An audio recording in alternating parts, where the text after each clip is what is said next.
Hello friends, welcome to my TET classes. Friends, आज हम देखेंगे मैथ, और मैथ में जो हम देखेंगे वो है हमारा माध्य, माध्यिका, बहुलक और परास। फ्रेंड्स, इससे रिलेटेड सी टेट में अभी जो आपका दिसंबर में एग्जाम हुआ था उसमें एक क्वेश्चन था सेकंड पेपर में, तो हम देख लेते हैं। देखिए, यहाँ पे पूछा गया था कि नीचे तापमान सेंटीग्रेड में एक डेटा सेट दिया गया है, डेटा का परिसर क्या है, आपको परिसर बताना था। तो यहाँ पे हम देखिए आज वो भी पढ़ेंगे, माध्य, माध्यिका, बहुलक और परास। परास अर्थात परिसर। तो यहाँ पे हम वीडियो स्टार्ट करते हैं। पहले हम देखेंगे माध्य। फ्रेंड्स, एक बात है कि ये जो माध्य शब्द है इसके एक नाम नहीं कई नाम है। यहाँ पे देखिए दिया, मैंने लिख दिया है माध्य, मध्यमान, औसत मान, समांतर माध्य। ये नाम आपको याद होने चाहिए क्योंकि प्रश्न में कोई भी नाम दे सकता है और आपसे पूछेगा। अगर आपको नाम ना याद हो तो प्रश्न आप आते हुए भी गलत करके चले आएंगे। तो ऐसी कंडीशन में क्या होगा, आप नंबर से वंचित हो जाएंगे। तो दूसरा है माध्यिका और मध्यांक। तो देखिए, माध्यिका, मध्यांक और ये माध्यिका, माध्य, मध्यमान, ये तीन नाम ऐसे हैं जो आपको हमेशा भ्रम में डालेंगे, क्योंकि औसत मान, समांतर मान तो आपको क्लियर कर देते हैं, मध्यांक ये भी आपको क्लियर कर देगा, लेकिन ये जो तीन नाम है आपका, ये हमेशा कंफ्यूज करेंगे कि आपसे क्या पूछा गया है।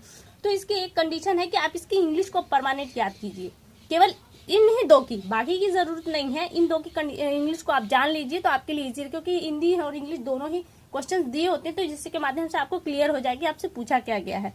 देखिए, यहाँ पे दिया है माध्य, मध्यमान, औसत मान, इसे औसत भी कहते हैं, और समांतर माध्य ये भी आप समझ सकते हैं औसत के लिए। तो यहाँ पे आप इंग्लिश इसके देखिए, यहाँ पे देखिए मीन दिया है, यानी कि जब आपसे औसत के रूप में पूछा जाएगा तो आपसे मीन पूछा जाएगा, और जबकि माध्य, माध्यिका और मध्यांक पूछा जाए तो आपसे मीडियन पूछा जाएगा। तो माध्यिका तो यहाँ से ये तीन आपके जो नाम है ये थोड़ा सा कंफ्यूजन है, ये देख लीजिए। और मध्यांक है तो ये क्लियर हो जाए कि जो मध्य का अंक है वो मध्यांक। फिर देखिए बहुलक, ये भी एकदम इजी टॉपिक है। और परिसर या परास, इसके भी दो नाम है।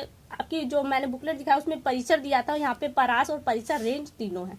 तो आइए स्टार्ट करते हैं। पहले देखते हैं माध्य क्या है। माध्य देखिए सर, आपको कुछ अंक दिए जाएंगे और पूछा जाएगा कि उपयुक्त का माध्य या समांतर माध्य या औसत मान या समांतर माध्य निकालिए। तो आप क्या है, देखिए कैसे होगा, आपके सामने जो प्रश्न होगा वो कैसे होगा।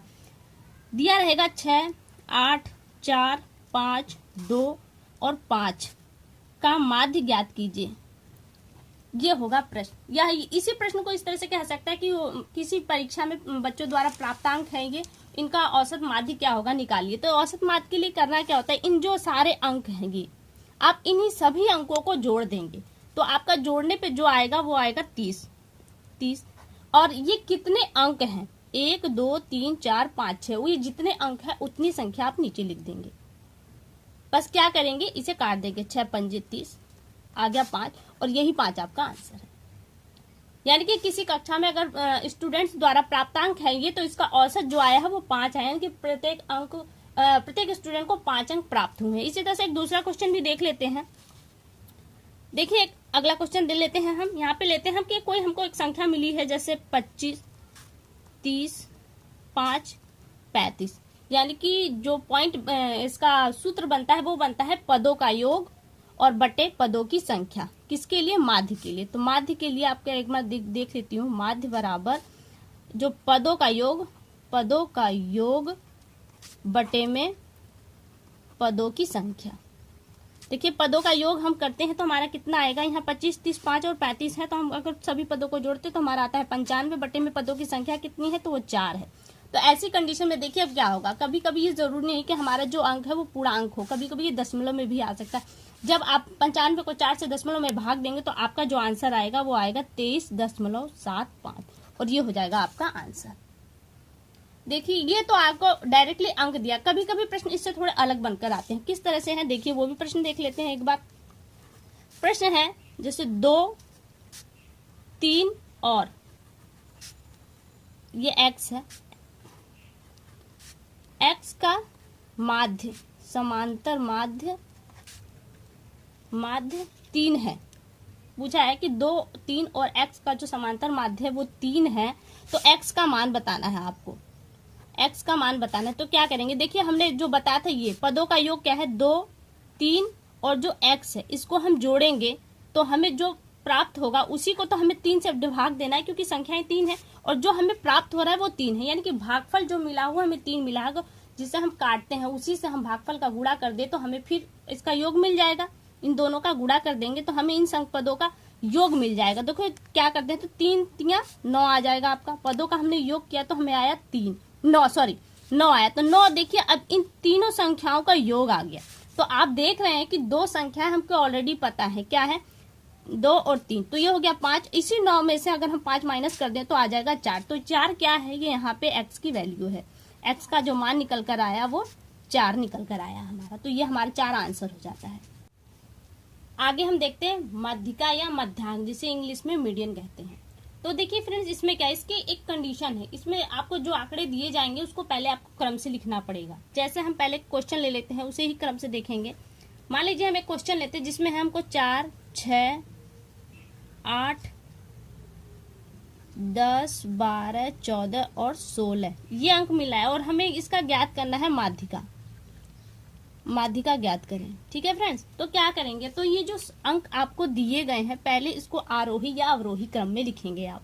तो हम पहले इसको लिख लेते हैं आरोही, आपको जो ठीक लगता है वैसे लिख सकते हैं। तो हम पहले लिखते हैं 4 लिखते हैं हम, फिर लिखेंगे 6, फिर इससे बड़ी संख्या कौन सी है, तो देखिए 8 सीधे मिल जा रहा है हमको 8, फिर 9, 10। ये क्रम हमको डायरेक्टली आपको लगाया क्रम मिल गया है। यहाँ पर आपको क्रम लगाना नहीं पड़ा, लगाया। तो देखिए यहाँ पे एक तो ये हमने इसको आरोही अवरोही क्रम में रख दिया। फिर दूसरी जो कंडीशन बनती है, हमको ये देखना है कि संख्या सम है या विषम। तो देखिए 1, 2, 3, 4, 5, 6, 7 संख्या विषम है। तो ऐसी कंडीशन में क्या है, इसका हम देखते हैं कि दो बीच में कौन सा अंक आ रहा है, जो मध्यांक, जो मध्य का अंक है। तो देखिए 3 अंक हम इधर और 3 अंक इधर, बीच में आपका 10 बच रहा है। तो यही 10 आपका मध्यांक है या मध्य का अंक है। ये हो गया आपका आंसर 10। लेकिन एक दूसरी कंडीशन बनती है जिसमें आपको जो अंक है वो विषम संख्या में न होकर सम संख्या में होंगे। जैसे 6, 8, 6, 3, 8, 9 ये आपका आ गया अंक। इसका आपको माध्य ज्ञात करना है। तो देखिए इसको हम क्रम से रखेंगे तो कैसे रखेंगे, पहले हम इसे लिखेंगे 3, 6, 6, 8, 8 और 9। अगर हम इसके बीच मध्य का अंक निकालेंगे तो देखिए हमें कोई अंक नहीं मिला, क्योंकि इधर से 3 और इधर से 3, क्योंकि बराबर संख्या हमको 2 पार्ट में तोड़नी है। तो यहाँ पे बीच में कोई अंक नहीं मिल रहा। तो हम ऐसी कंडीशन में क्या करेंगे, तो बीच के जो दोनों अंक है यानी कि 6 और 8 को हम आपस में जोड़ देंगे। 6 और 8 को जोड़ेंगे तो आएगा 14। और अब हम यहाँ क्या करेंगे, हमारा 14 आ गया। तो देखिए हमने कितनी संख्याओं को जोड़ा, 2 संख्याओं को जोड़ा, इसलिए यहाँ पे 2 रख के इसे काट देंगे। 2 से काटेंगे तो हमारा आएगा 7। तो ये जो 7 है ये आपका आ गया माध्यिका।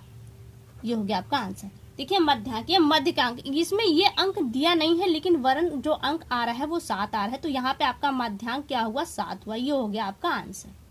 अब देखिए हम अगला देखते हैं। अगले में हम देखेंगे बहुलक।